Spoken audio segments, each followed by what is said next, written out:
네, 오늘 안녕하세요. 예 오늘 일본 안녕하세요. 평화통일연합 김원식 회장님과 또 이종인 국장님 통역을 해주시는 모기 선생님으로 알고 있는데 같이 협력해서 이렇게 강의를 하게 되는 기회가 있어서 대단히 기쁩니다.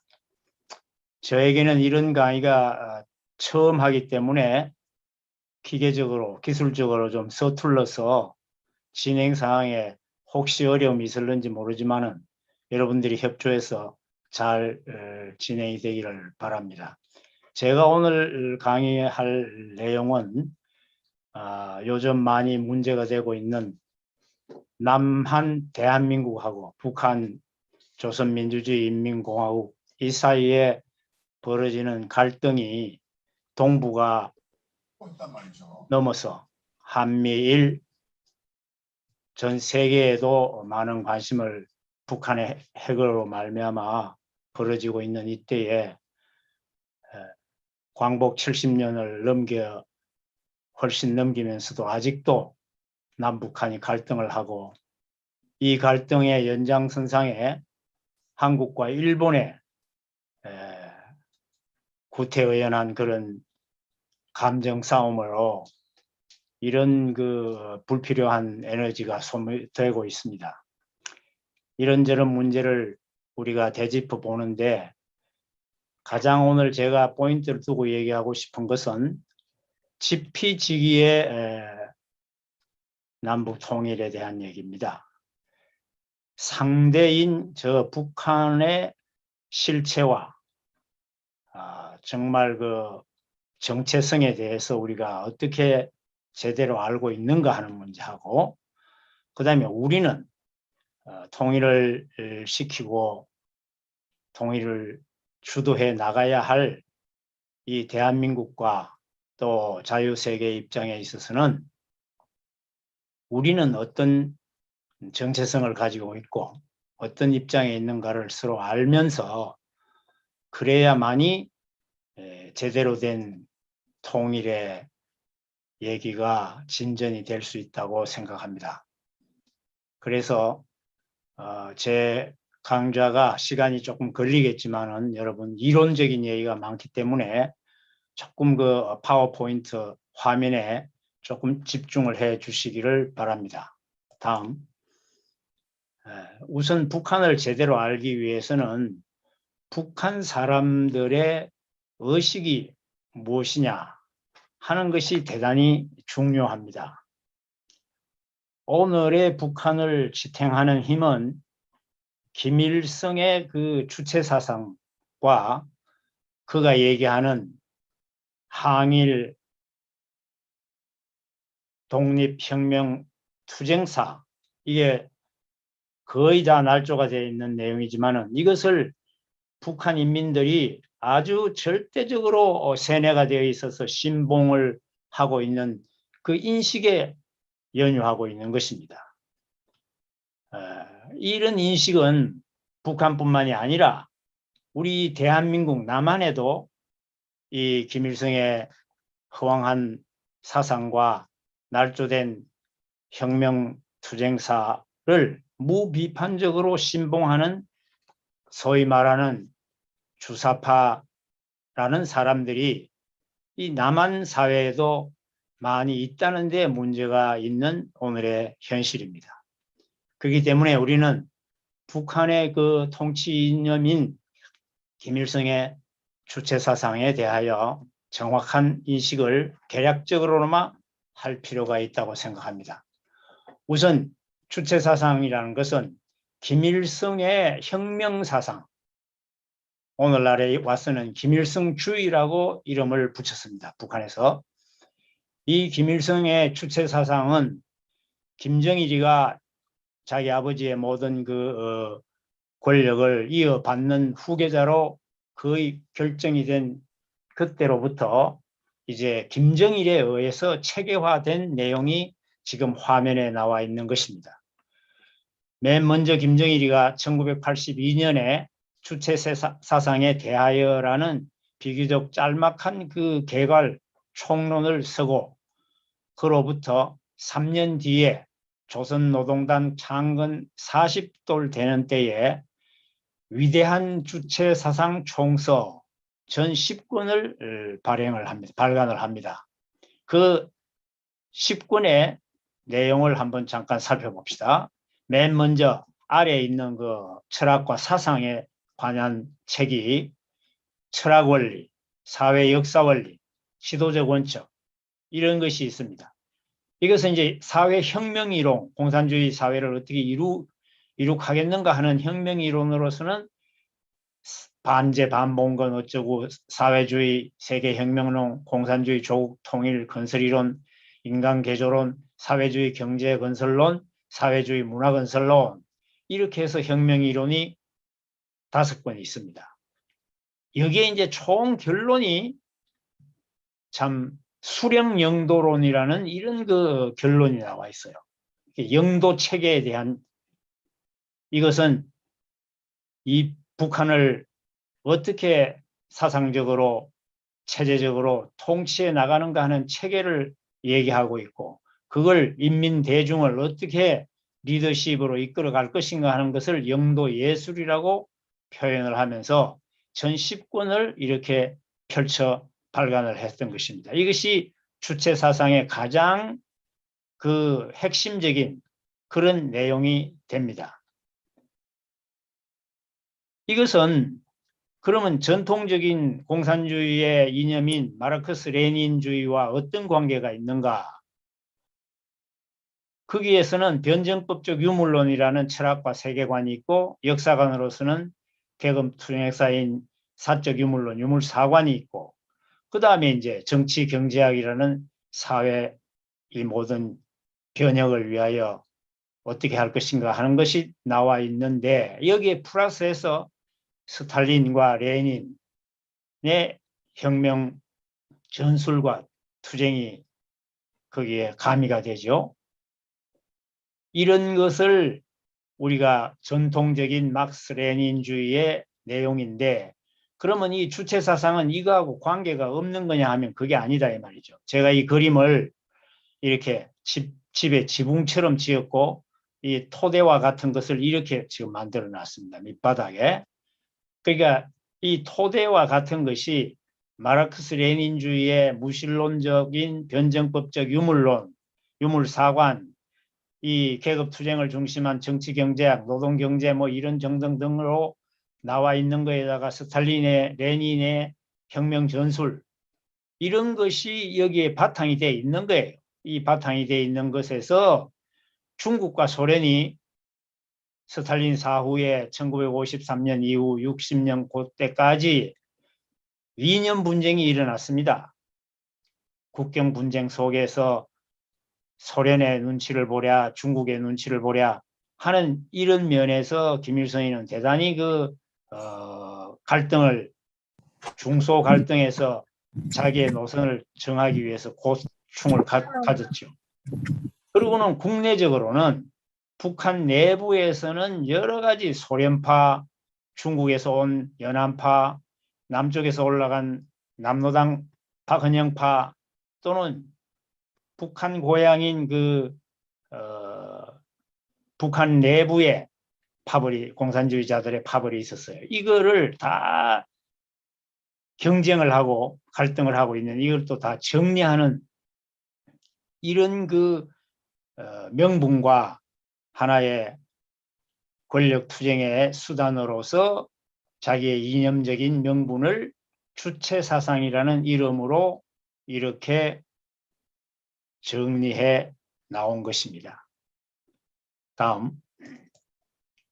그런데 그럼 이 주체사상을 김일성이가 저렇게 전 10권으로 뭐 사상으로부터 여러 가지 그 분야에 다 체계를 정말 언제 김일성이가 창출을 해내고 만들어냈느냐 하는 문제에 대해서 우리가 잠깐 생각할 필요가 있어요. 이 주체사상이 김일성의 독창적인 그런 사상이냐 이 말입니다.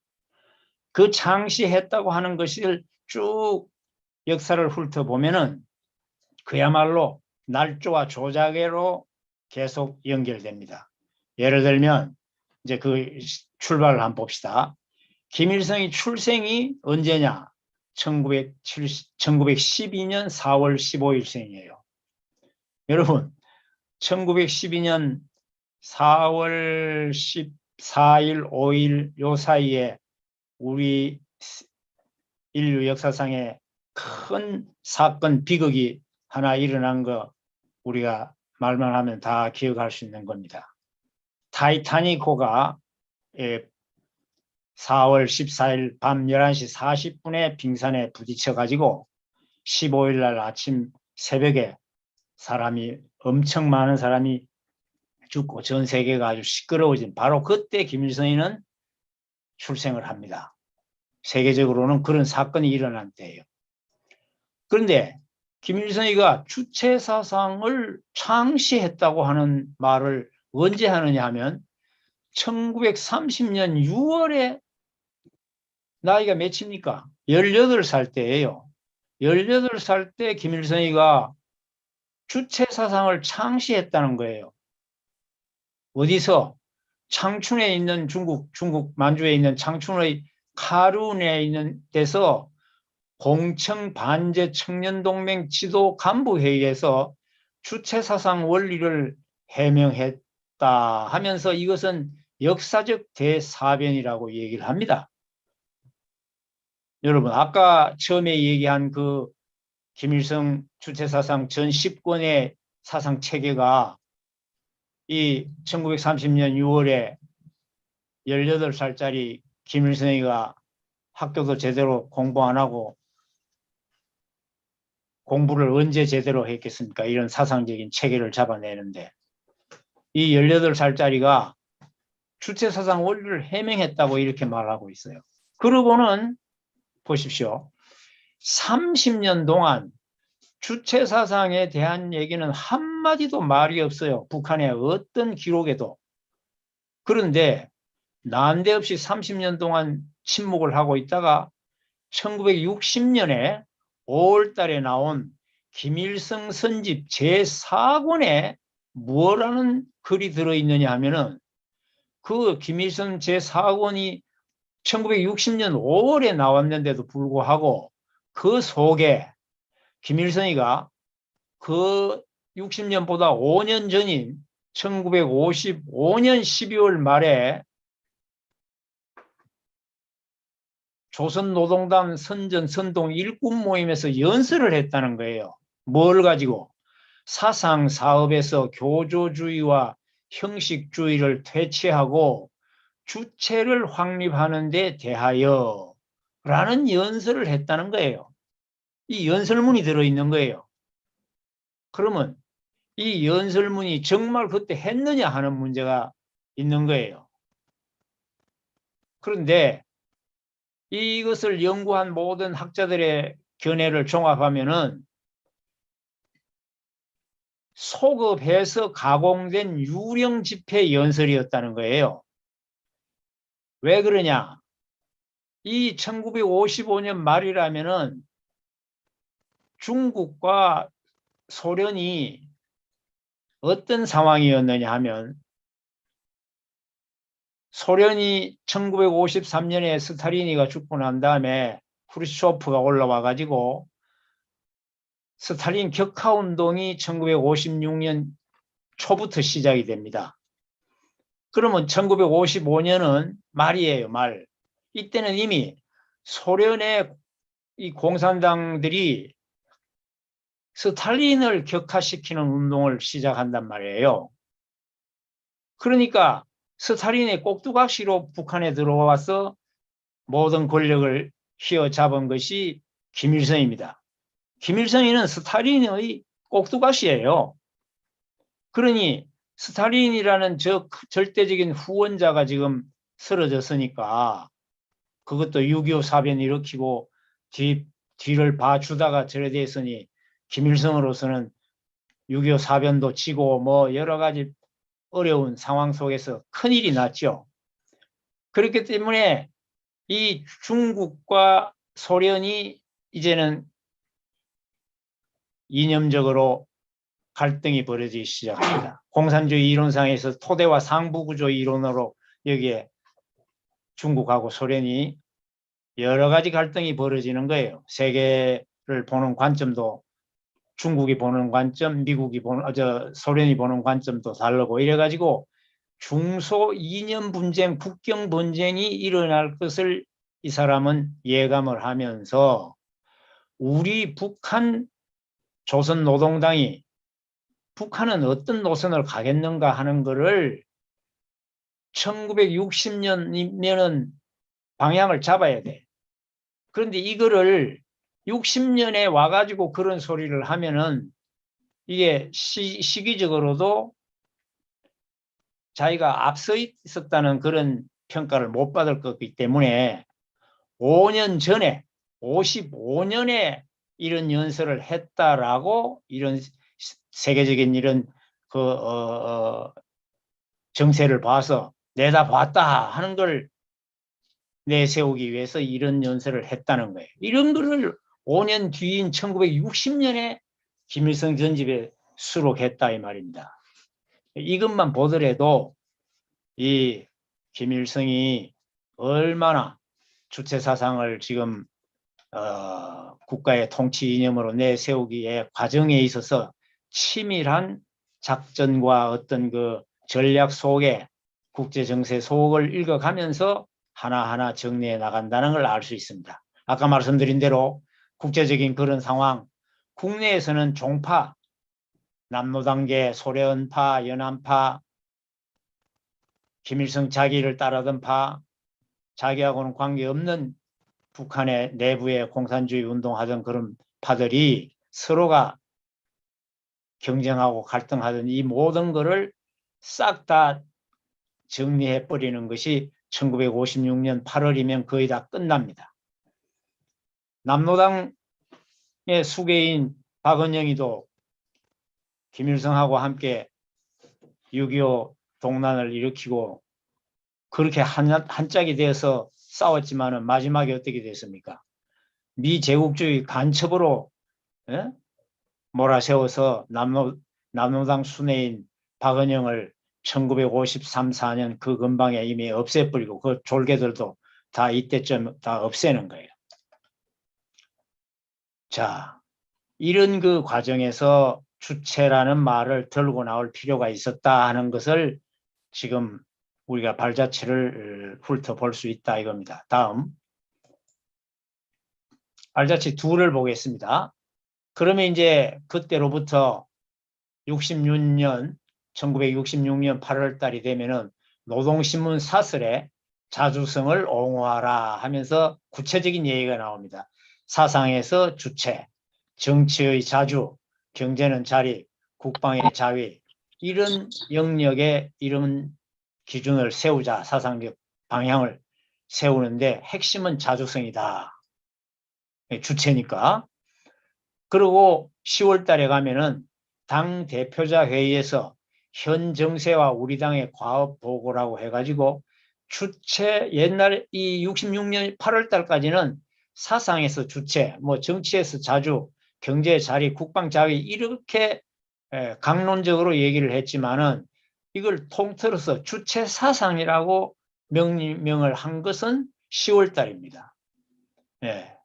이제 이런 그 과정을 거쳐서 이제 주체 사상을 북한 헌법에 제4조에 1972년 12월 달에 뭐라고 말했냐면은 북한 헌법 제4조의 마르크스 레닌주의를 우리나라 북한 현실에 창조적으로 적용한 노동당의 주체 사상을 국가의 지침으로 규정한다라고 헌법에다가 규정을 하고 밝힌 겁니다.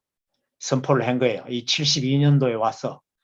이 과정에서 여러분 어떤 일이 있었는가 하면 아까 말한 대로 1964년부터 70년 초까지는 중소 이념 분쟁에 국경 분쟁이 격화되었을 때 자기들의 노선을 이런 사상에서 주체, 정치 자주, 경제 자리, 국방 자유로 간다면서 주체 사상으로 하겠다.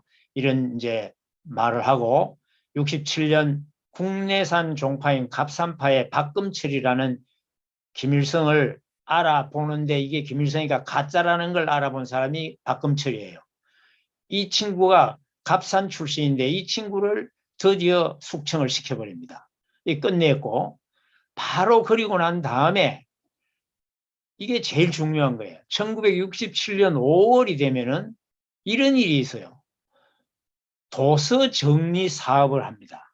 북한에 있는 모든 가정, 뭐 도서관, 직장, 회사 할 거 없이 가정과 직장에서 모든 인쇄물, 모든 유인물에 있어서 김일성에 관련되는 찬양의 글들만 남기고 책만 남기고 모든 다른 책들은 일체 가지고 있지 못하고 보지 못하도록 없애버렸어요. 이게 갱유와도 같고 청나라의 강희제 이후 옹정제와 같은 이런 그 청나라 아주 주요한 그 황제들이 한족들의 어떤 그 문화적이고 이런 거를 누르기 위해서 많은 문자의 옥이라 그래가지고 중국 한족들을 이 청나라는 만주족이잖아요. 그러니까 그 탄압하는 이런 것이 엄하게 했습니다. 그리고 모택동이가 문화대혁명을 통해서 모택동 사상 이외에 다른 건 다 또 파기시키는 것, 이 모든 것을 다 합한 정도의 가혹한 정리 사업을 했어요. 사상 정리를 했단 말입니다. 이 터위에 드디어 72년도에 와가지고는 헌법에 노동당의 주체 사상을 국가의 지침으로 규정한다라고 했던 것입니다. 다음. 자, 이렇게 해서 73년부터는 이제 일반에게 공개를 합니다. 1966년에 그런 작업을 한 이후에 7년이 걸렸어요. 그래서 1974년부터는 드디어 당의 노동당의 유일사상 체계 확립 10대 원칙을 채택을 합니다. 이제 김일성이가 김정일에게 모든 권력을 후계자로 승계를 시키는 준비가 거의 된 시점이에요. 이때가. 그럴 때 김정일이가 이제 82년부터는 아버지를 우상화시키면서 주체사상에 대하여 아까 말한 그게 나왔고 이것이 김일성이가 1912년생이니까 김일성 나이 70돌 기념을 해서 주체사상에 대하여를 하면서 이제 김일성 세습 왕조를 설계하는 이념적인 체계를 준비했단 말이에요. 이러고는 1980년 10월 10일이 되면은 김정일 후계 체제를 완전히 정비해가지고는 고려민주 연방제 통일안을 공표를 합니다. 그리고 1985년 위대한 주체사상 총서 10권 아까 말한 그런 것이 발간이 됐습니다. 그리고는 김일성이 죽고 난 다음에 1994년에 죽었으니까 3년 뒤부터는 김정일이가 주체연호를 사용하기 시작합니다. 1912년을 1년으로 따지고 주체 원년, 주체 뭐 1년, 2년 이런 식으로.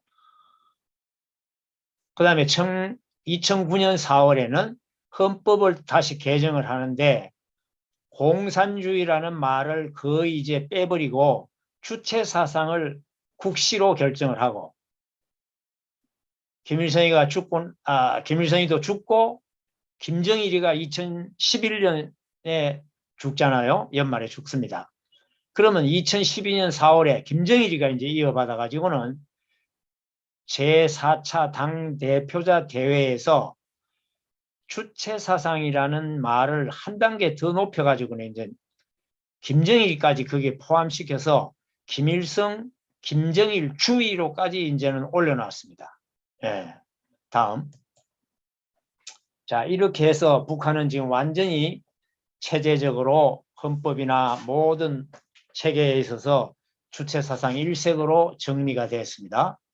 그럼 이것은 제가 뭐 구체적으로 설명할 시간이 없습니다만은 그냥 주체사상의 철학과 역사관은 아까 그 처음에 10권 중에 밑에 있는 3권 중에 말이죠. 있었던 철학적 원리에 대해서 사회 역사학 원리와 지도적 원칙이 3권에 대한 얘기를 핵심을 보면 이렇습니다. 주체사상은 뭐냐? 사람이 모든 것의 주인이고 모든 것을 결정한다. 이런 것이 핵심이다. 이런 얘기예요. 그러니까 무슨 뭐 하나님이 있어서 부처님이 있어서 사람보다 위에 있는 어떤 권력자가 있어가지고 사람들을 지배하는 거 철저히 그거는 배격한다. 오로지 사람이 주인이다. 그런데 이 사람이 누구냐 하면은 자연적인 이런 사람이 아니에요. 인민대중이라는 거예요. 인민대중.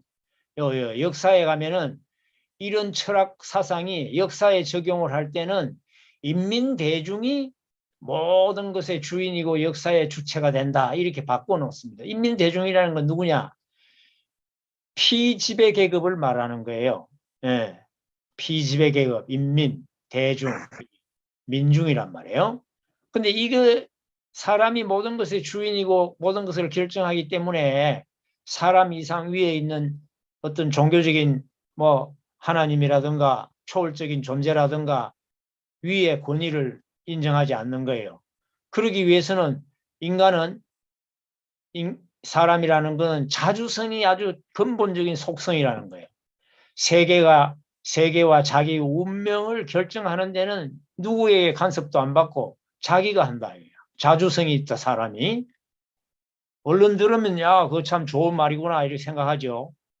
자주성만 있습니까, 사람이? 자주성이 아니고 상대성도 있잖아요. 내가 선생님을 모시거나 부모님을 모시거나, 예? 이런 그 지도자를 모시는 존경하는 사람도 있을 수 있는 거잖아요. 자주성만 있는 거 아니란 말입니다. 이런 식으로 선동하는 거예요. 창조성이 있다, 사람은. 창조성 사람이 있는 거 맞죠? 근데 이 창조성은 뭐 하는 데 쓰느냐? 어떤 목적의식을 가지고 이 세계의 환경을 뜯어 바꾸고 자기 운명의 어떤 지배를, 응? 자기가 하도록 개척해 나가는 것에 쓰는 것이 창조성이라는 거예요. 그것도 맞는 말인 것 같은데 창조성이 오로지 인간에게만 있는 것도 아니죠. 예. 그 다음에 의식성이 있다. 세계를 어떻게 인식하고 자기 자신에 대한 의식이 있습니다. 어떻게 인식하면서 이 세상과 세계를 어떻게 좋게 변화시킬 것인가 하는 것을 자꾸 연구하고 발전을 시켜 나가려고 하는 그런 의식을 가지고 있습니다. 사람이. 이런 3가지가 인간의 아주 속성이다. 이렇게 얘기하고 이 속성에 의해서 자주성을 가지고 있기 때문에 인류 역사는 이 아까 말한 인민대중이 자주성을 위해서 투쟁을 할 수밖에 없다는 거예요. 모든 뭐 여건이나 환경이나 사회 제도 체제 속에서 자주성을 억누르는 그런 권력과 지배 계층에 대한 지배 권력에 대해서는 자주성을 억누르기 때문에 그걸 배척하는 투쟁을 하는 투쟁의 역사다. 계급 투쟁 역사라는 말을 이렇게 바꿔놓은 거예요, 지금. 그 다음에 사회 역사적 운동은 창조적인 운동이다. 그러니까 사람이 열심히 노력을 해서 자기 있는 모든 지성과 이성을 다 동원해가지고 인류 역사의 인민대중의 자주성을 위한 투쟁을 해나가는데 더 창조적으로 모든 걸 바치면서 해라. 그 다음에 의식성이 있기 때문에 혁명투쟁에 있어서 결정적 역할을 하는 것은 인민대중의 자주적 사상의식이다. 사상의식이라는 것은 자기를 어떻게 인식을 하느냐, 자기의 신분이나 여건이나 이런 것을 자기가 더 절절하게 인민대중의식을 가지려면은 계급의식을 가져야 되는, 계급의식을 철두철미하게 가져야 된다 이 말이죠. 투쟁의식을 강하게 해야 된다. 이런 거를 이렇게 유도해내는 사회 역사의 투쟁의 의식을 고취시키기 위해서 자주성, 창조성, 의식성을 강조했습니다. 이거를 지도적인 원칙에 있어서 어떻게 해야 되느냐 하면은 사람이 모든 것의 주인이고 모든 것을 결정하고 자주성이 있기 때문에 자주적 입장을 견지해서 아까 말한 사상에서는 주체를 세우고 정치에는 자주성을, 경제에서는 자립을, 국방에서 자립을 한다. 경제에서 자립한다고 하기 때문에 경제 자립을 위해서는 전 세계와 더불어 무역을 하면서 경제를 한다는 이런 생각이 없어요.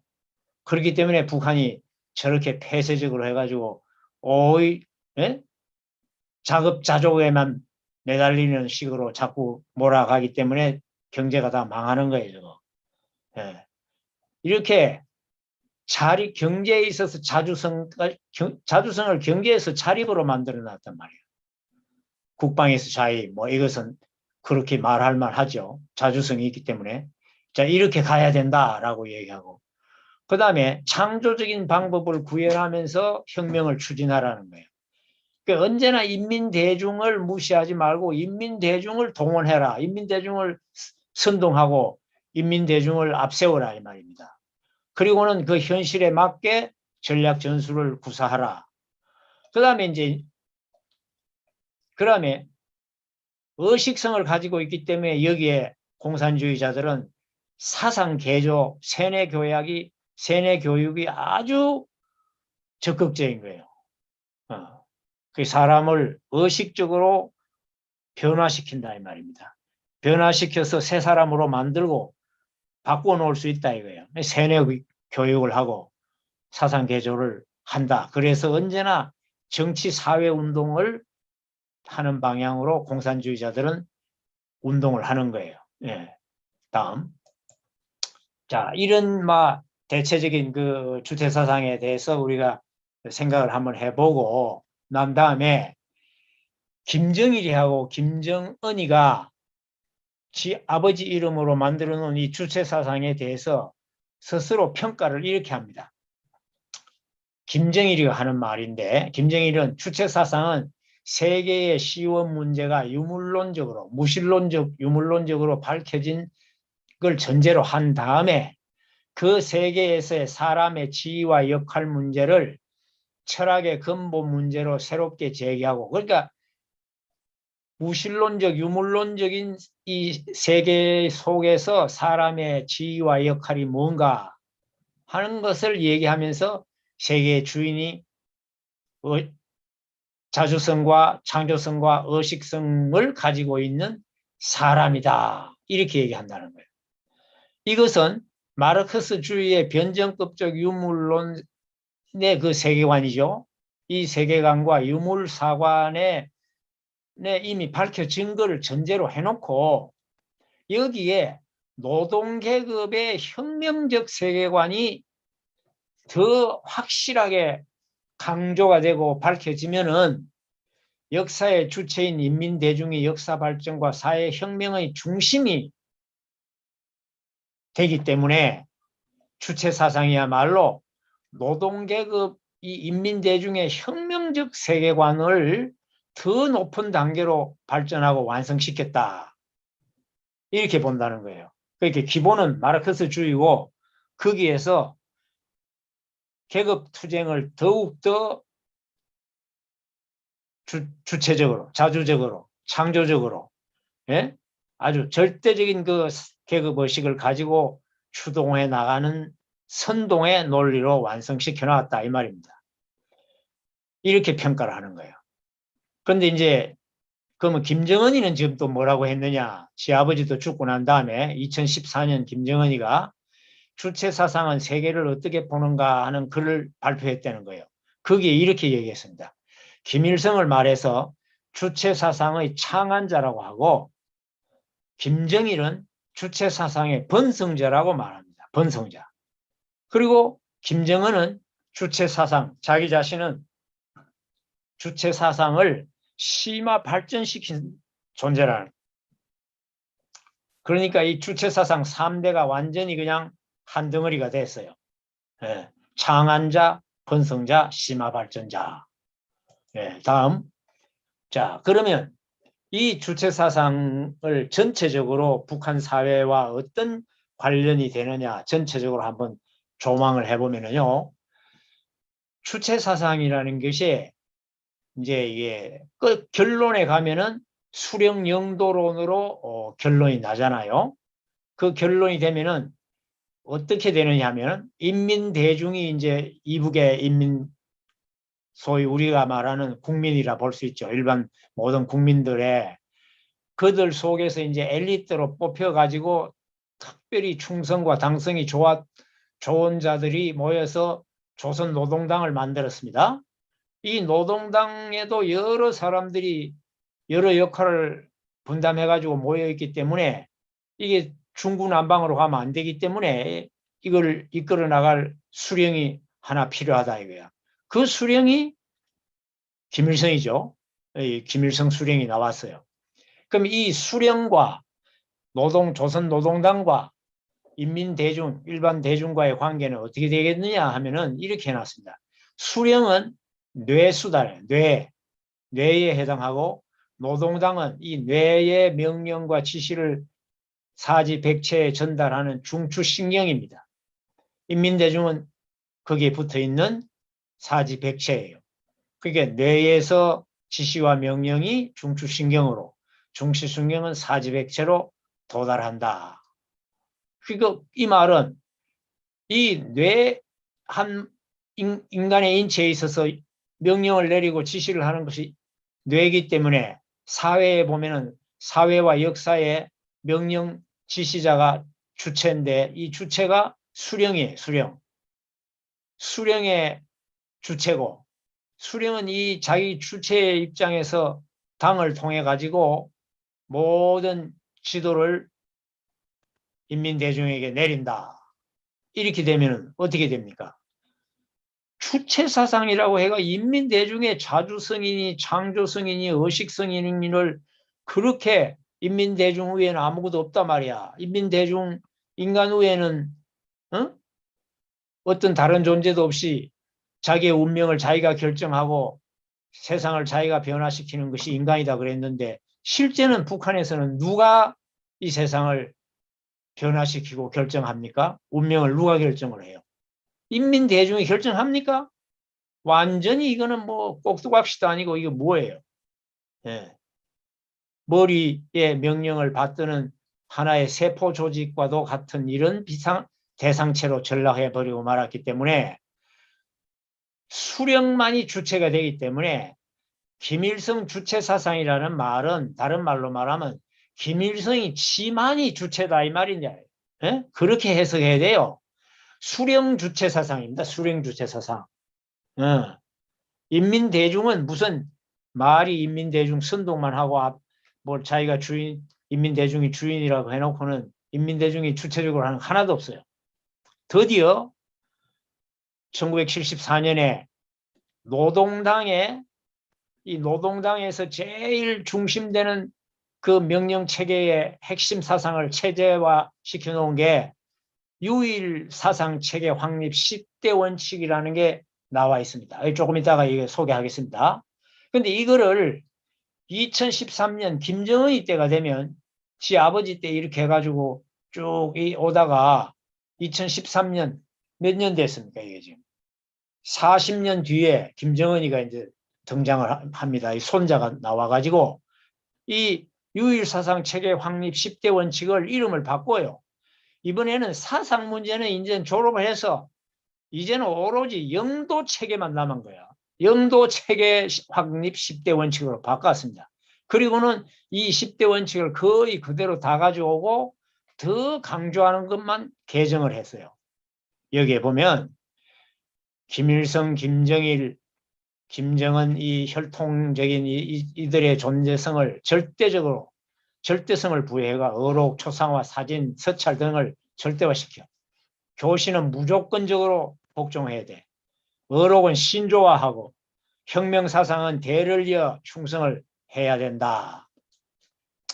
자아 비판을 끊임없이 하는데 그 자아 비판은 언제나 영도체계 10대 확립 10대 원칙의 몇 조에 위배됐다 어쨌다 이런 얘기로 하는 거예요. 김일성의 어록에 이런 게 있습니다. 민족의 위대성은 영토의 크기나 역사의 유구성에 있는 것이 아니고 수령의 위대성에 있는 것이다. 이 뭐 김일성이가 이런 말을 해놨으니 이 말씀을 이 의록을 신조화하고 무조건 따라야 하는 거예요. 예, 다음. 자, 이러면 앞에 얘기한 얘기를 전제로 해서 여러분, 김일성 주체 사상의 총결론적인 얘기를 한번 해봅시다. 여기 보면은 북한 사회입니다. 북한이라는 조선민주주의 인민공화국이라는 그 나라를 사회를 한번 본단 말이에요.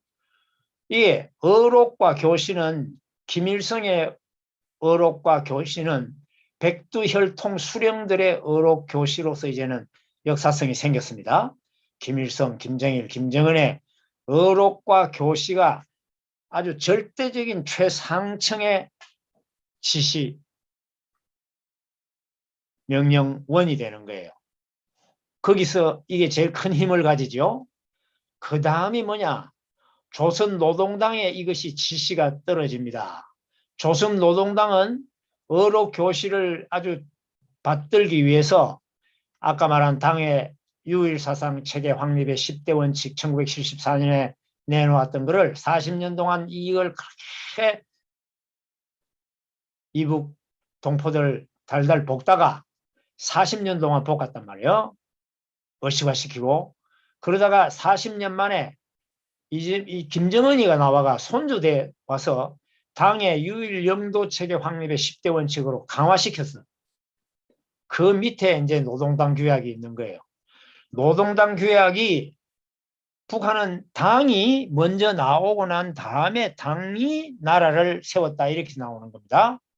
그 노동당이 조선민주주의 인민공화국 상층기구예요.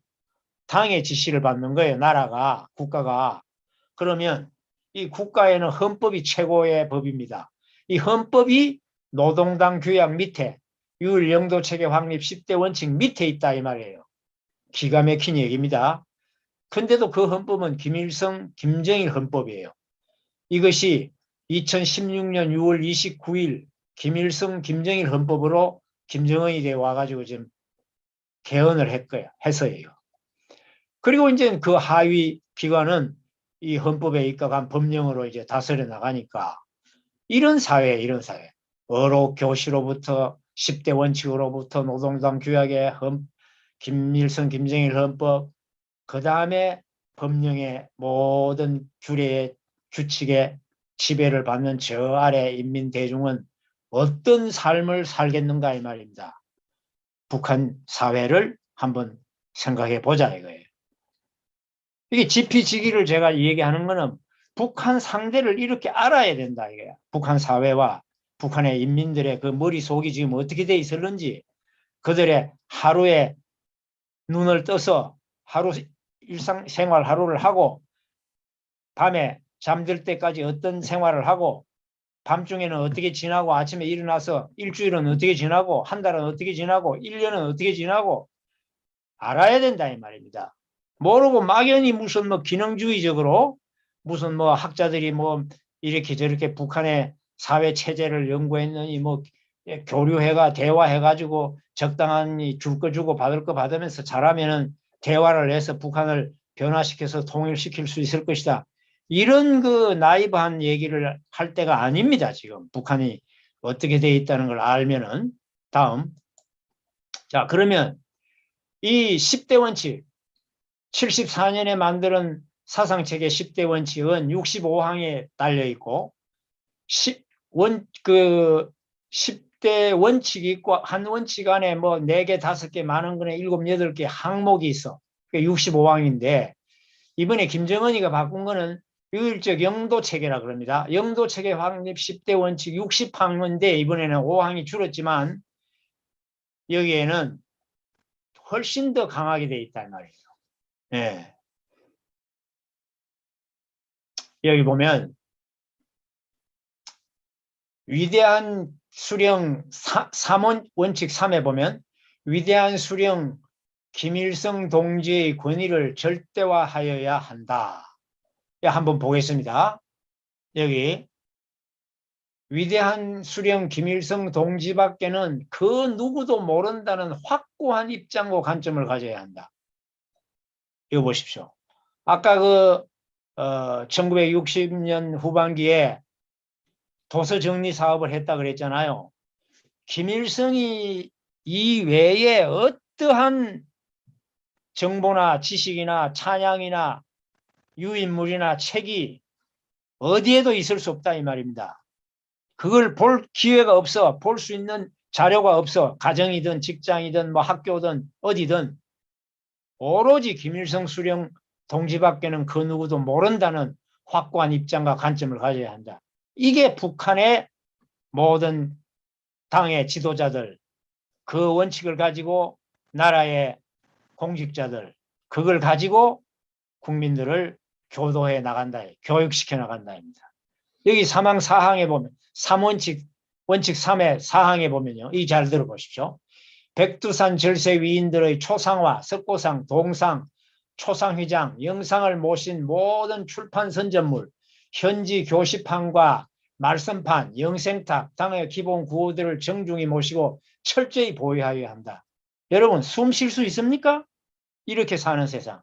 그 다음 백두산 절세 위인들이라는 말이 나와요. 이게 아까 그 세 사람이에요. 김일성, 김정일, 김정은, 이 셋을 백두혈통의 백두산 절세 위인들이라는, 이들의 위대한 혁명 역사와 투쟁 업적이 깃들어 있는 혁명 전적지와 혁명 사적지, 혁명 사적지와 표식비, 혁명 박물관과 혁명 사적관, 김일성, 김정일 주의 연구실을 정중히 꾸리고 잘 관리하며 철저히 보호해야 한다.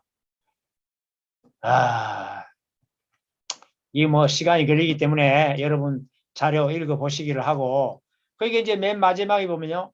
김일성이 개척하고 김일성과 김정일이 이끌어온 주체혁명위협, 성군혁명위협을 대를 이어 끝까지 개성 완성하여야 한다. 이게 영도체계 제10항이에요. 10원칙의 원칙, 이게 10항이에요. 10항. 대를 이어서 김정의 때도 영원히 간다 이 말입니다. 이게. 네, 다음. 자, 헌법도 한번 잠깐 구경만 합시다. 헌법의 서문을 잠깐만 봐요. 헌법 서문 보면 이렇게 나와 있습니다. 김일성, 김정일이가 이름이 22번 등장해요. 김일성 이름이 22번, 김정일 이름이 17번을 등장하는 것이 북한 헌법의 서문입니다. 다른 그 어떤 누구의 얘기도 없어요. 역사적인 얘기도 없어요. 오로지 김일성, 김정일 이름. 그 이름은 또 호딕체로 써야 돼. 다른 글자는 적게 쓰고. 김일성이, 김정일 이름 나오면 놀란 듯이 크게 써야 된다고. 그것이 북한의 책들이란 말이에요. 도서가 그렇단 말이에요. 뭐 제3조에는 이 조선민주주의인민공화국은 사람 중심의 세계관이며 인민대중의 자주성을 실현하기 위한 혁명사상인 주체사상, 성군사상을 자기 활동의 주도적 지침으로 삼는다. 뭐 이게 조선민주주의인민공화국의 주권은 노동자, 농민, 군인, 근로인테리를 비롯한 근로인민에게 있다. 근로인민만이, 노동자, 농민, 군인, 근로인테리, 근로인민만이 주인이요. 주권을 행사하는 사람이요. 근로인민 대중이 모든 것의 주인. 뭐 사람 중심 어쩌고 저쩌고. 그러니까 이게 당규약이나 10대 강령이나 헌법을 보면은 대충 알만한 얘기 아닙니까? 헌법 다 읽다가는 숨을 못 쉴 지경이에요. 다음. 이건 뭐 제가 비판을 하지 않겠습니다. 여러분 시간이 없기 때문에. 이게 김일성 주체 사상은 이렇게 자기들이 뭐라고 하더라도 잡탕이에요. 잡탕. 논리적 정함성이 없는 기본법 작살의 잡탕에 불과한 얘기입니다. 우리가 김일성이 이 내용을 갖다가 무슨 진리인 양, 보편 타당한 이론으로서 어디에나 다 적용해가 역사도 설명할 수 있고 인간도 설명할 수 있고 이 모든 철학사나 사상사도 정리할 수 있는 그런 내용이라고 착각하고 있는 북한 동포들은 그럴 수밖에 없죠. 전지전능하신 하나님과 같은 김일성의 얘기니까. 그러나 거기에 오염이 되어 있는 친구들이 지금 대한민국 안에 그동안 광복 70년이 훨씬 넘은 이 시점에 이르기까지 6.25를 거치면서 남로당 찌끄러기들이 아직도 남아가지고 이 주체사상을 그냥 맹신하는 사람들이 지금 많은 시절이 요즘 대한민국입니다. 한국입니다. 이거 자세한 제가 얘기하려면은 이론적으로 시간이 복잡하니까 지나갑니다. 그냥 여러분들이 이걸 한번 읽어보면 대충 무슨 말인지 알만해요. 원숭이가 원숭이가 노동을 통해서 진화해가지고 인간이 나왔다. 이게 아닙니까? 저들이 유물론적인 무신론적인 인간관이 그래요. 근데 그 인간이 나와가지고 이 세상 만들어 놓은 것이 갑자기 역사 속에 들어가면은 그런 자연적 인간은 다 없어지고 계급 인간, 인민 대중으로 전부 다 바꿔놨어. 그러고는 뭐 어쩌고 저쩌고 이것은 유물론이니 관념론이니 이런 것도 하나 정리되지 아니한 여러 가지 그 많은 문제가 있는 내용이라는 것만 알고 제가 넘어갑니다. 그러니까 이건 우리 여러분들이 많은 뭐 우리 원리적으로나 통일사상에서 이미 다 이 핵심은 변증법적 유물론을 어떻게 극복하느냐 하는 문제예요. 이 정오의 세계관 아니겠습니까? 변증법이라는 것은 모순, 대립, 투쟁으로 발전한다는 정오와 불신의 폭력의 세계관을 넣어놓은 것이 변증법적 유물론이고 무신론이에요. 이거를 우리가 어떻게 극복해내느냐 하는 거예요. 인간의 머릿속에 이게 들어가 있는 한 인간은 북한식으로 공산주의 인간형이 되고 계급투쟁만이 인류의 발전 길이라고 떠들게 되어 있습니다. 그렇게 행동하게 되어 있어요. 이걸 머릿속에서 걷어내야 돼.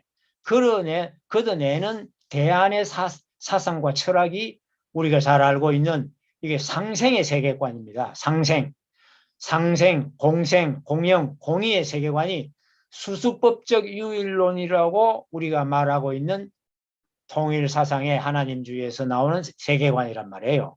이렇게 되면은 이 모든 것을 정리할 수 있습니다. 세계관이 문제다 이 말이에요. 제가 지금 하는 얘기 핵심은. 다음.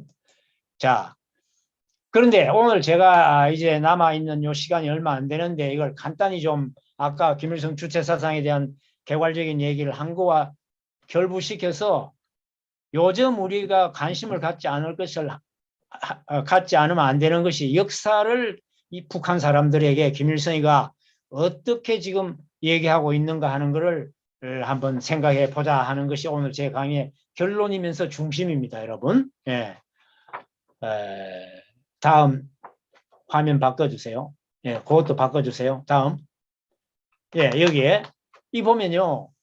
우리 김일성이가 우리 대한민국의 역사를 완전히 변조를 해놨습니다.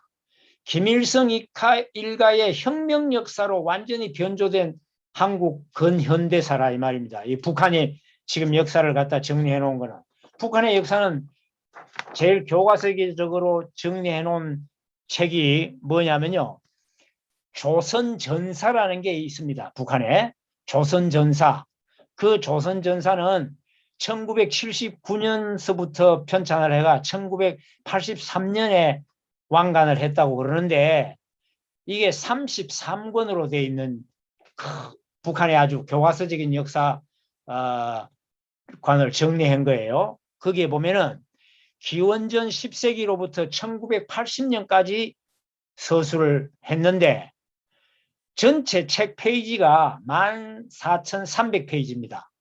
그런데 그 속에 67%에 해당하는 9,450페이지를 1920년대 이후, 그러니까 김일성이 태어나는 것이 12년이니까 태어난 이후 1920년대 이후 현대사에 할당을 해놨어요. 근데 그 현대사의 대부분을 김일성 일가, 김일성 중심의 혁명 역사로 다 각색이 되어 있다 이 말입니다. 변조되어 있다 이 말입니다. 여러분, 우리 보편적인 한국 고대사에서 중세사에서 근세사에서 현대사회라는 이 한국의 역사를 우리는 어떻게 알고 있겠습니까? 이걸 완전히 북한은 바꿔놨다 이 말이에요. 누구 중심으로? 김일성 일가를 중심으로. 예. 이걸 오늘 여러분들은 반드시 알고 앞으로도 관심 가지고 이 방면에 공부도 좀 해야 됩니다. 보세요. 어떻게 하느냐. 예를 들면 몇 가지만. 김일성의 정조부 김응우가 1848년에 나와 78년에 죽은 사람인데 제너럴 셔먼호라는 1866년에 대동강에 미국의 상선이 그 올라왔잖아요. 그게 선교사들도 타고 이렇게 올라온 이거를 누가 격퇴를 시켰느냐? 김응우가 시켰대. 김일성이 정조부가. 여러분 제너럴 셔먼호를 격퇴시킨 것이 누구예요? 그 당시 조선 수군들이 나가서 했습니다. 평양에 있는 관찰사와 조선 수군들이 나가서 다 격퇴시키고 그게 많은 사람들이 그 타고 온 미국 사람들이 죽고 그게 따라왔던 선교사가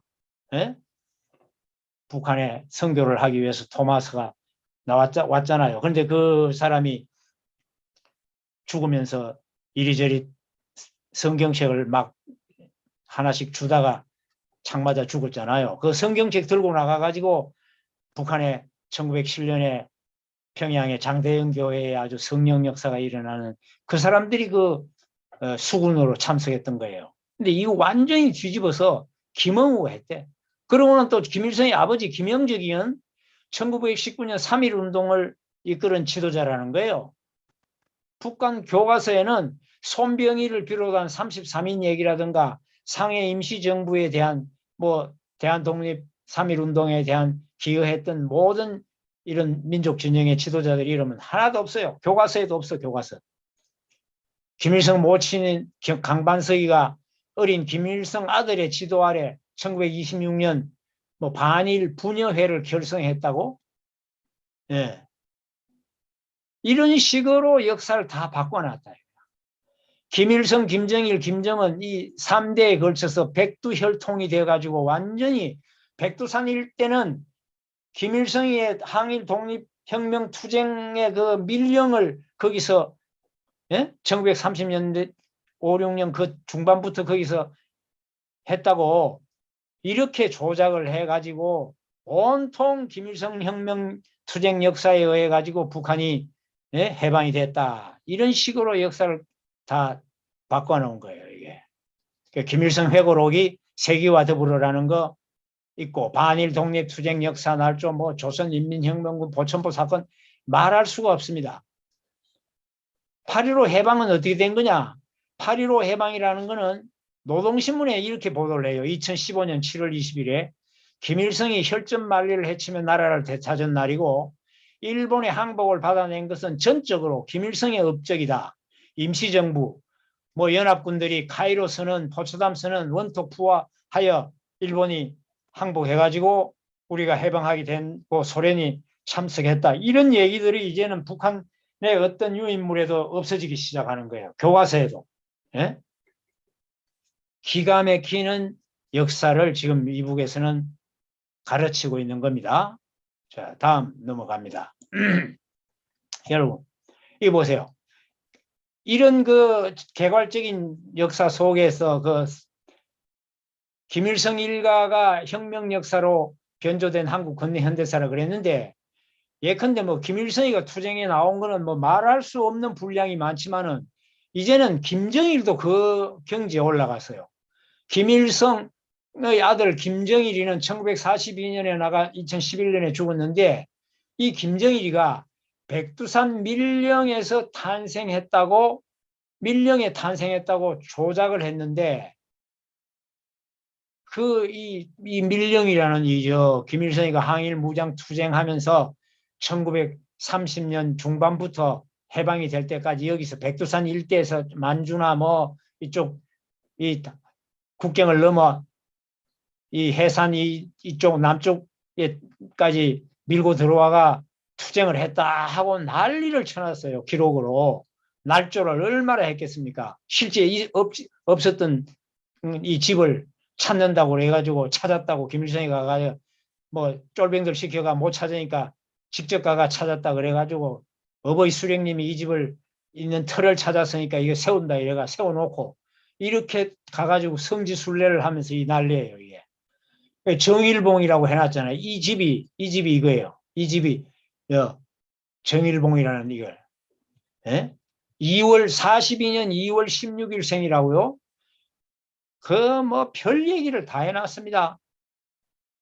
자, 그 김정일 장군님 탄생일은 성인이 하늘에서 강림한 성탄일이라고까지 우리 민족끼리라는 그런 북한에 이 선동하는 우리 민족끼리라는 이런 매체에서 이렇게 얘기를 합니다. 이런 식이에요. 이런 북한하고 우리가 지금 통일을 하자 뭐 북한 동포를 어떻게 구출하느냐 말이야. 김정은이 뭐 핵무장을 어떻게 푸느냐. 이렇게 지금 미국하고 어떻게 해보자. 뭐 대한민국 정부도 역대로 쭉 해왔지만은 현 정부는 더 난리잖아요. 그렇게 해보자고. 의식은 그만두고 사상은 그만두고 되겠습니까? 다음. 이게 김일성, 김정일에만 끝난 게 아니고 김정은이까지도 이렇게 해놓습니다. 김정은은 인류가 낳은 가장 걸출한 영도자요. 현 세기를 이끌 찬란한 태양이래. 3세 때부터 총쏘기 시작, 9세 때 삼촌의 열발을 사 모두 명중시켰다. 3세 때부터 자동차 운전 어린 시절 2차례 보토 경주서 시속 200km로 몰아 모두 승리했다. 뭐 예체능, 피아노, 음악, 그림, 체육 못하는 게 없대. 말도 그냥 6살 때부터 기가 좋게 잘 타고. 지식은요 만물 박사야. 10대 보통 인간이 이룰 수 없는 학문적 경지에 도달해가지고 정치 경제는 물론 철학, 역사와 같은 사회과학, 수학, 물리학 같은 자연과학 그리고 군사와 외교 등 모든 부문에 정통하고 해박한 지식을 소유. 김일성 종합군사대학 정과정을 우등으로 졸업했다. 뭐 자기가 스위스에 가서 공부하고 있는 그 기간 동안을 1990년대 중후반 고난의 행군 시기에 주먹밥과 죽으로 끼니를 때우며 인민들과 동고동락했다고 얘기를 하는 거예요. 이 시기에 김정일이 김정은이가 김정은인데 이거 잘못했습니다. 김정은은 스위스에 유학 중이었어. 유학 중이었어. 예, 김정일이 아니고 김정은입니다. 예. 여러분 다음. 자, 이 마지막에 이제 어떻게 해놨냐고요.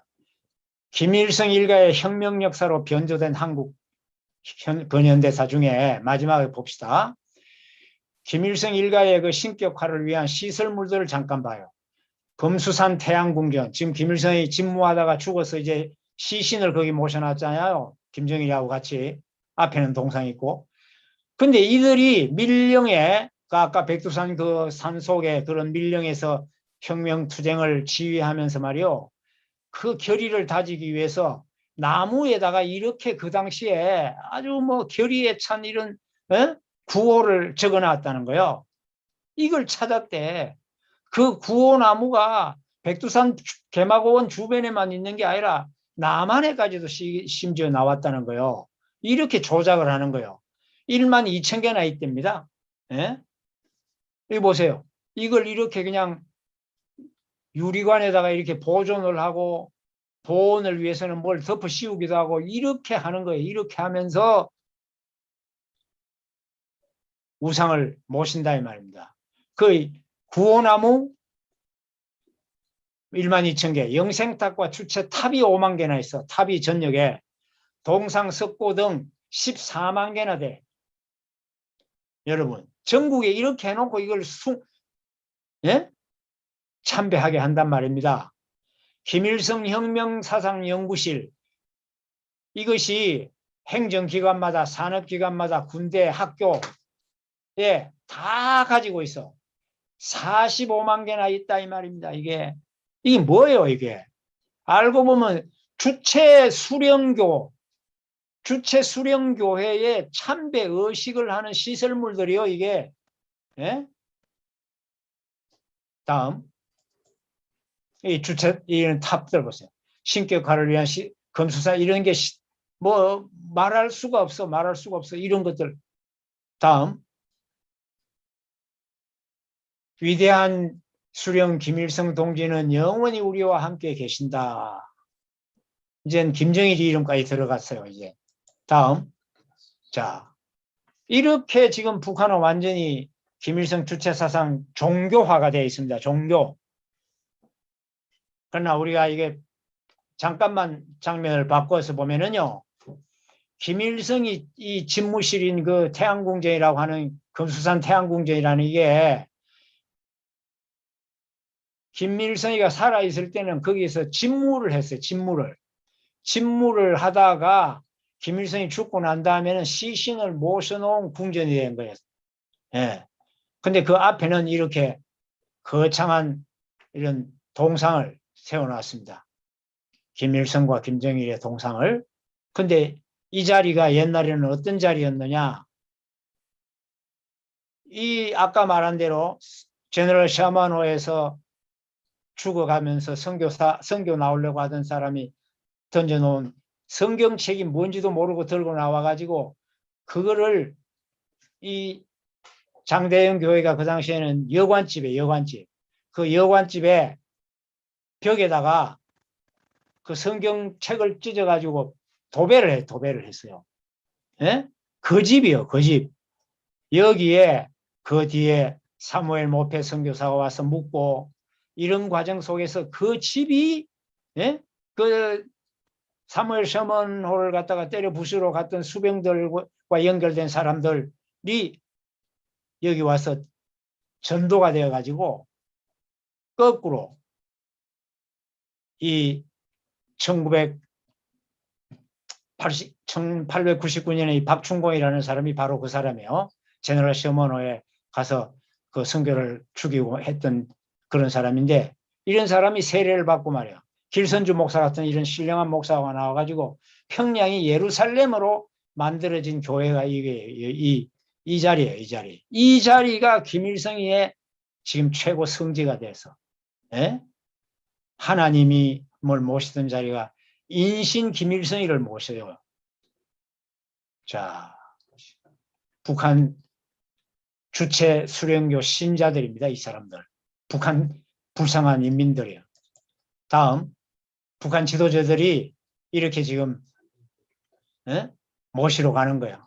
그러니까 김일성, 북한은 신정 통치예요. 신정 통치의 제1성지가 금수산 궁전이 돼버렸어요. 다음, 자, 여러분. 그렇기 때문에 주체 사상으로 뭉쳐있는 북한이라는 것은 다른 말로 말하면은 수령 주체 종교가 돼, 수령 주체교 집단이 돼서 신정 체제가 됐어요. 예? 자, 그런데 이 종교 통계를 내는 이런 그 전문 인터넷 사이트인 adherence.com이라는 데서 세계 10대 종교를 이렇게 정리를 했는데 1위가 기독교 이렇게 쭉 내려가는데 맨 10위에 북한 주체 사상이 1900만의 신도를 가지고 있는 세계 10대 종교에 들어간다라고 발표를 했습니다. 이렇게 해놨어요. 예? 이것이 우리가 그냥 아무렇지 않게 그냥 독재 집단이다. 그냥 독재 전체주의 집단인데 저 독재 전체주의 집단을 어떻게 하면은 해체를 시키겠는가. 이런 식의 접근을 통해 가지고 남북 통일을 생각해서는 이게 될 일이 아닙니다. 그렇기 때문에 정치나 무슨 종교나 정치인들이나 무슨 경세가들이 어떻게 북한하고 외교를 잘해가지고 또는 무슨 무력적인 압력으로 이렇게 해서 저걸 어떻게 바꿔가지고 통일시켜보자. 이런 방법만 생각해서는 안 된다 이 말입니다. 여기에는 이런 정신적인 사상적 이념이 뭐랄까요? 소프트웨어를 이 북한의 국민들의 저 머릿속에 들어있는 저 모든 의식을 바꿔줄 수 있는 그런 사상 인자를 DNA를 북한 사회에 어떻게 전달할 거냐 이 말입니다. 그것을 평화적인 내용으로 상생의 내용으로 사랑의 마음을 주면서 북한이 보다 더 좋은 것을 찾아서 자기들의 사상에서 북한 동포들이 빠져나올 수 있도록 할 수 있겠는가 없겠는가, 이런 일을 해야 되는 거예요. 그러니까 북한의 저 노동당 지도자들이나 김정은 독재자, 저 교조와 같은 저런 독재 도구마만 내놓고 있는 주체 교리예요. 이 도구마예요, 도구마. 뭐 보편타당한 진리나 사상이 아니란 말이에요. 이거를 주장하고 총칼을 다지고 북한의 인민들의 목줄까지 다지고 머리까지 다지고 있는 김정일이와 그 지도층들을 상대로 해가지고 어떻게 통일하자, 이게 되겠어요? 북한 주민들의 의식이 바뀌어져서 야, 이거보다 더 좋은 세상과 더 좋은 게 있구나 하는 걸 알려줘야 돼. 이게 북한은 완전 그렇기 때문에 폐쇄사회잖아요. 폐쇄사회. 예? 북한의 이 폐쇄사회를 개방하기 위해서 탈북자들이 뭐를 북한에다가 풍선에 달아서 뭘 전단지를 넣으니까 북한이 제일 못 견딘다 그러잖아요. 사상적인 공세. 제일 못 견뎌가지고 지금 뭐 대한민국 정부에다가 압력을 넣어가 그거 못하게 하고, 여기에 또 정부에나 여기 있는 사람들은 그거 못하는 사람, 하는 사람 다 불법화 시키고, 이런 시절. 총칼로 막는 데는 핵을 가지고 있어 지금. 사상적인 교류를 어떻게 할 수 있겠는가 하는 생각해야 됩니다. 다음. 자, 그런 의미에서 저는 오늘 제가 시간을 조금 지납니다만은 이 신문 대한민국 이렇게 세웠다 하는 책을 낸 이철성 총재나 이 박갑동 선생 같은 분, 이분들 제가 옛날 우리 문 총재님의 지시를 받고 가르침을 받으면서 대학가에 1980년대 종북 주사파 애들이 운동권에서 난리를 칠 제1세대들이 있을 때 1989년에 전교학신문을 창간했어요. 사상전을 하기 위해서. 거기에서 이 이철성 총재는 뭐 우리가 다 아는 한국의 우익 정치인 지도자 중에 8.15 해방 때 제일 학생운동으로부터 정치인까지 그런 지도자 원로이고, 근데 이 박갑동 선생이라는 분은 여러분 우리 일본 형제들 좀 기억해 주십시오. 이분이 해방 당시에 남노당 지하당 총책입니다. 북한까지 올라갔다가 북한 김일성 치하에서 박은영이하고 같은 입장에 있는 사람인데, 이분도 근거가 돼가 거의 죽을 지경이 됐다가 중소 이념 분쟁이 있을 때 그 사람 김일성이가 조금 늦춰줄 때 거기서 탈출해가 나갔어요. 나와가 홍콩을 거쳐서 도쿄에 살고 있는 분입니다. 이분이 아주 나이가 많은 분이에요. 101세인가 그렇게 돼요. 아직도 계십니다. 이분이 많은 김일성이를 보고 김일성이가 가짜였다는 거 많은 정언이 있어요. 이 두 분을 정교학신문 창간할 때 제가 이 두 분을 모시고 일본에 갔습니다. 일주일 동안 아따미 우리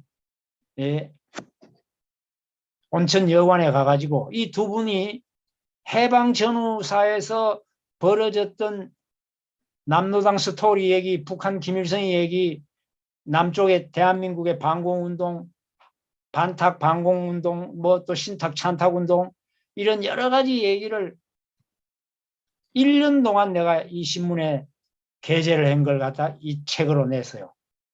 박갑동 좌우 거목의 세계적 대담.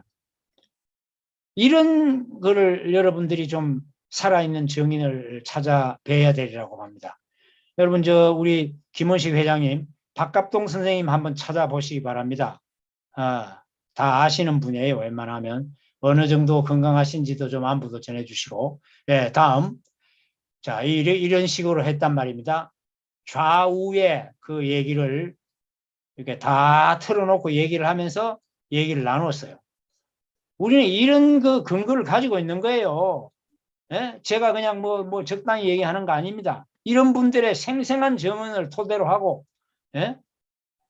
우리 문선명 총재님과 우리 평화통일연합 활동하는 동지들이 다 같이 공부한 이런 성공 통일사상 공부를 하면서 우리가 왜 통일 문제를 이렇게 공산주의 주체 사상에다가 포인트를 맞춰 하느냐 말입니다.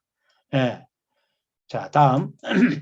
이거는 여러분, 이 책은 뭐 제가 들고 이렇게 보입니다만은 이 책이 바로 세기와 더불어는 어떻게 날조되었나 하는 이 내용인데요. 이명영 교수님입니다. 이분은 2000년에 돌아가셨는데 이분은 참 감사하게도 이분이 살아 계실 때 저희들이 1960년에서부터 대학 들어가 가지고 월연구회 활동을 하고 70년, 80년 그때까지 대학가 활동을 하면서 이명영 선생님이 우리 성균관대학의 원리연구회 지도교수였습니다. 예? 이분이 북한 연구 제1세대로서 가장 권위 있는 연구를 많이 한 분이에요. 북한의 김일성 권력의 역사로부터 시작해가지고 마지막에 돌아가시기 전까지 북한 연구하시다가 돌아가셨어요. 예. 이분이 남겨놓은 유고의 책으로 이번에 나온 책이 뭐냐면 이 책입니다. 세기와 더불어는 어떻게 날조되었나. 이 세기와 더불어가 김일성의 회고록이잖아요. 이거를 지금 대한민국에서 보세요. 예? 다음 페이지 한번 보세요. 김일성 회고록이 8권이 나왔어요. 8권이. 이거를 대한민국에서 이대로 복사해가지고 한국에서 지금 출판을 했는데 이거를 우리 떠있는 사람들이 이게 법적으로 고발을 해가지고 이거 가처분을 해서 못 팔게 하려고 하니까 법원에서 팔 수 있다라고 이게 해줘 버렸어요. 이런 세상이 되었습니다, 지금. 그런데 지금 대한민국 지도자였던 전두환 대통령 같은 사람 회고록은 거기에 진실이 다 담겨 있는 회고록이 나오는데 그걸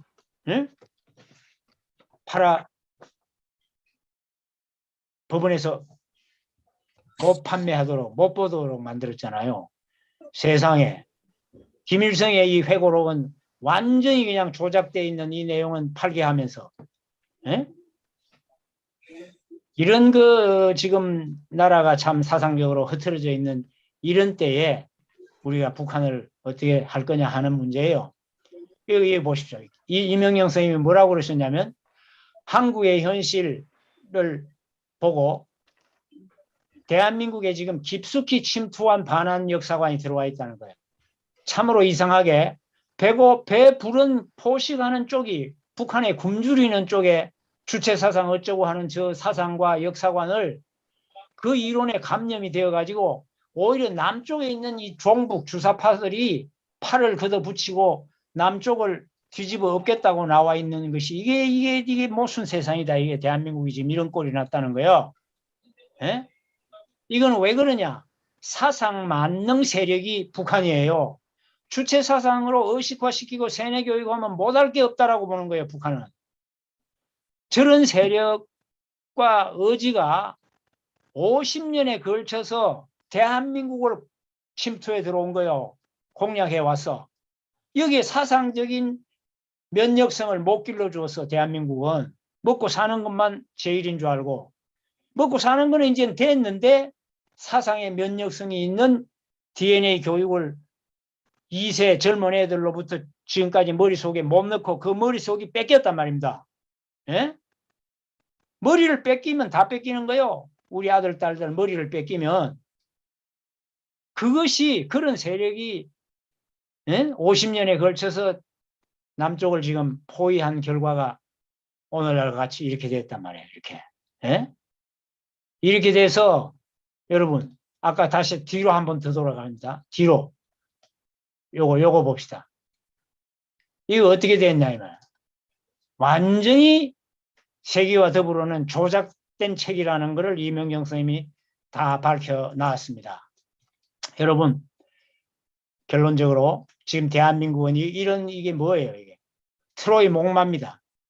트로이 목마와 같은 이 것이 지금 대한민국 안에 온갖 사상적으로 오염된 세력이 들어와서 무슨 뭐 간첩질을 하는 정도가 아니야. 간첩을 넘어서서 이제는 권력을 잡은 사람들 속에도 이런 사람들이 많이 나와서, 예? 정권이 그렇게 돼 있다면 어떡합니까? 각 곳곳에 대학이나 중고등학교까지 교사들에 의해 가지고 학생들의 머리가 다 돌아가면 어떡합니까? 저는 이런 면에 있어서 사상이 문제다 이거예요. 다음. 자, 이런 면에서 여러분, 제가 오늘 다음. 그래서 오늘의 결론입니다. 여러분, 우리가 지금 지피지기 신통일한국론을 얘기하는 중인데 결론은 여기에요. 통일사상, 하나님주의, 두익이라는 사상적인 방향을 잡아주신 문선명 총재님의 이 사상이 통일사상 하나님주의가 북한을 바로 평화적으로 통일시켜낼 수 있는 이런 사상이라는 것을 우리는 확신을 가져야 돼요. 예? 이거 보십시오.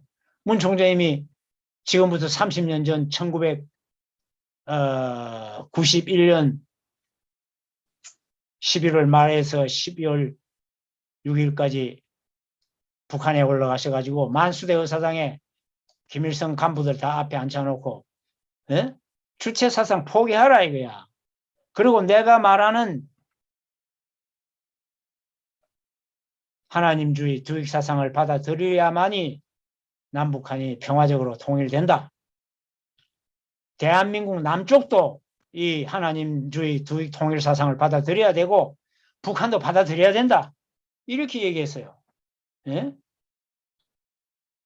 내가 대한민국의 남한과 북한을 통일시킬 통일준비위원장을 내가 하고 북한은 김일성 수령이 하든지 남쪽은 남쪽의 대통령이 하고 내가 하자는 대로 하면 남북한이 다 공생공영 공의에 발전할 수 있는 평화의 통일을 길을 열 수 있다라고 얘기하시는 장면이에요, 이게.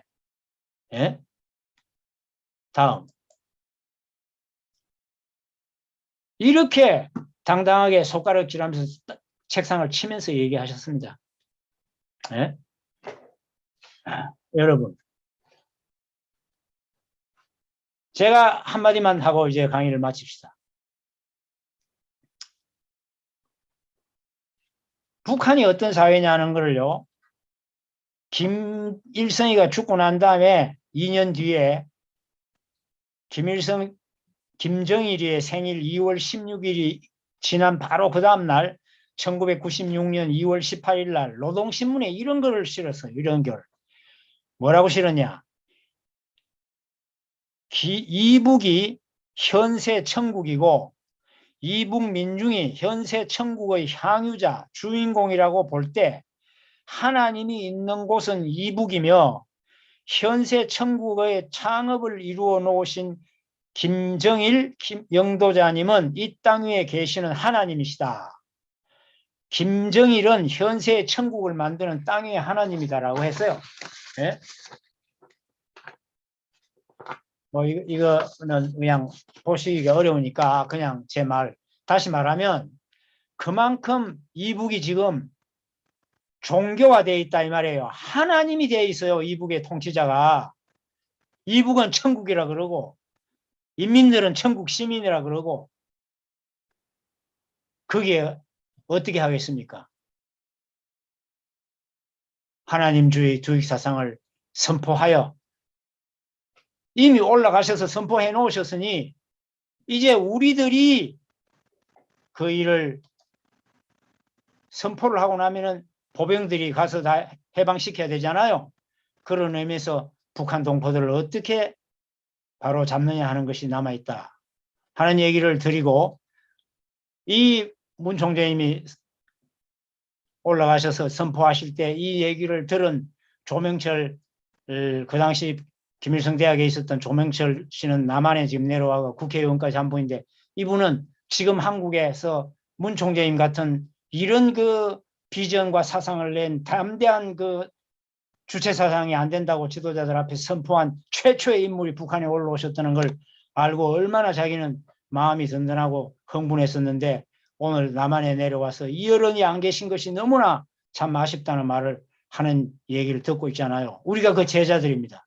우리들이 힘을 가지고 사상을 더욱더 연마해서 북한 동포들을 어떻게 하든지 올바로 인도해내고 평화적으로 밑에 바탕은 사랑을 깔고 할 수 있는 일이 진행되기를 바랍니다. 여러분 감사합니다. 제가 오늘